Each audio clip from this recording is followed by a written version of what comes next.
Welcome to big news. నేను మీ గౌసుద్దీన్ షేక్. ఉన్నదే రాస్తా, చూసిందే చెప్తా.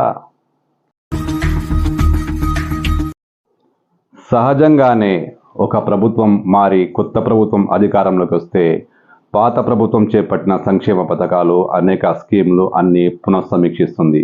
అనేక నిర్ణయాలను తమ ప్రభుత్వానికి అనుకూలంగా మారుస్తూ ఉంటుంది.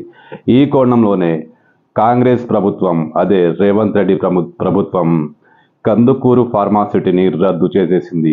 అక్కడ అసలు ఫార్మాసిటీ అవసరమే లేదని, ఎందుకు అక్కడ ఫార్మాసిటీకి నిర్ణయానికి తలపెట్టారో అర్థం కావడం లేదని, కాలుష్యకారకమైన పరిశ్రమలకు సంబంధించిన ఫార్మాసిటీ జనావాసాల మధ్య కాకుండా నగరానికి, హైదరాబాద్ సిటీకి చాలా దగ్గరగా ఇలాంటి ఫార్మాసిటీ అవసరమే లేదంటూ రేవంత్ రెడ్డి ప్రభుత్వం సాహసోపేతమైన సంచలనాత్మకమైన నిర్ణయం తీసుకుంది.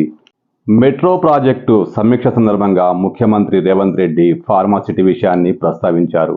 కందుకూరులో ఫార్మాసిటీ ఏర్పాటు అవసరం లేదని, దాన్ని జనావాసాలకు చాలా దూరంగా తరలించాలని, హైదరాబాద్ నగరానికి దగ్గరలో ఫార్మాసిటీ అవసరమే లేదని, అక్కడ ఒక మెగా సిటీ నిర్మాణం చేపడదామని, మెగా సిటీకి అవసరమైన అన్ని చర్యలు చేపట్టాలని ఆయన అధికారులను ఆదేశించారు. అక్కడ దాదాపు 2 లక్షల మంది నివాసం ఉండేలా మెగా సిటీ ఏర్పాటు చేయాలని ఆయన సూచించారు. దీనికి అవసరమైన అన్ని చర్యలు చేపట్టాలని ఆయన అధికారులను ఆదేశించారు. అంటే ఫార్మాసిటీ ఇక రద్దయిపోయినట్టే.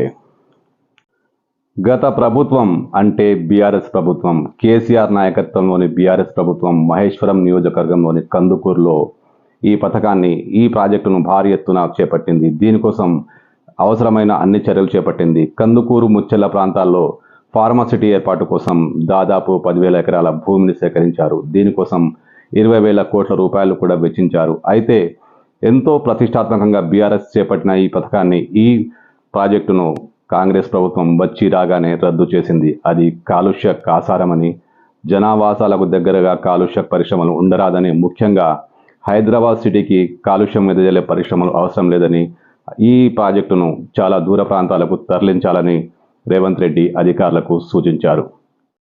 హైదరాబాద్ అంతర్జాతీయ విమానాశ్రయానికి 40 కిలోమీటర్ల దూరంలో కందుకూరు, ముచ్చల్ల మండలాల్లోని 20,000 ఎకరాల్లో ఫార్మాసిటీ నిర్మాణం చేయాలని అప్పటి బీఆర్ఎస్ ప్రభుత్వం సంకల్పించింది. దీనికోసం ఇప్పటికే రైతుల నుండి 10,000 ఎకరాల భూమిని సేకరించారు కూడా. ఇక్కడ దాదాపు 300 ఫార్మా కంపెనీలు భూమి కోసం దరఖాస్తు చేసుకున్నాయి. అయితే ఇక్కడ ప్రభుత్వం భూసేకరణ కోసం దాదాపు 2,000 కోట్ల రూపాయలు ఖర్చు చేసింది. అయితే భూసేకరణలో పలు వివాదాలు తలెత్తాయి.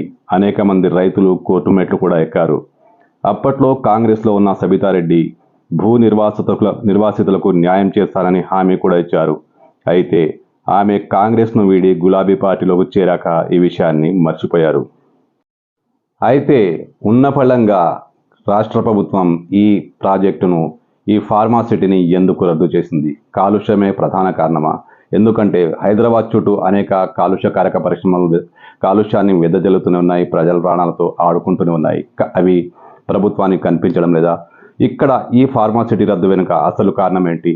ఎందుకు ఫార్మాసిటీని రద్దు చేయాలనుకున్నారు? రాజకీయ కోణాలు ఉన్నాయా, లేక ఇతరత్ర కోణాలు ఉన్నాయా? ఎందుకంటే ఎన్నికలకు ముందు ఫార్మాసిటీ అనేక వివాదాల్లో చిక్కుకుంది.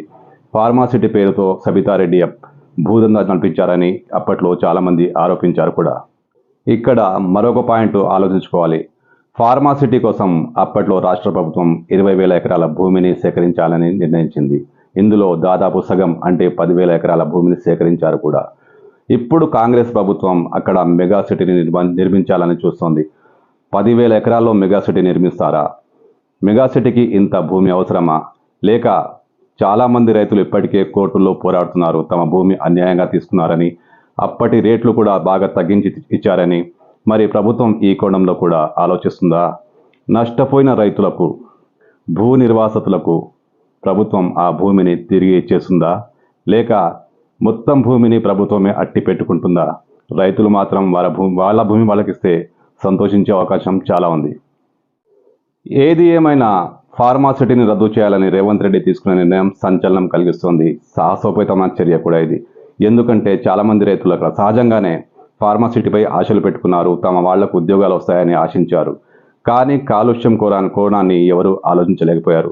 కాలుష్యరహితమైన పరిశ్రమలు ఏర్పాటు చేస్తామని, కాలుష్యం లేకుండా ఆధునిక టెక్నాలజీ వాడతామని అప్పట్లో ప్రభుత్వం చెప్పిన పరిశ్రమల నుంచి కాలుష్యం బయటికి రాకమానదు.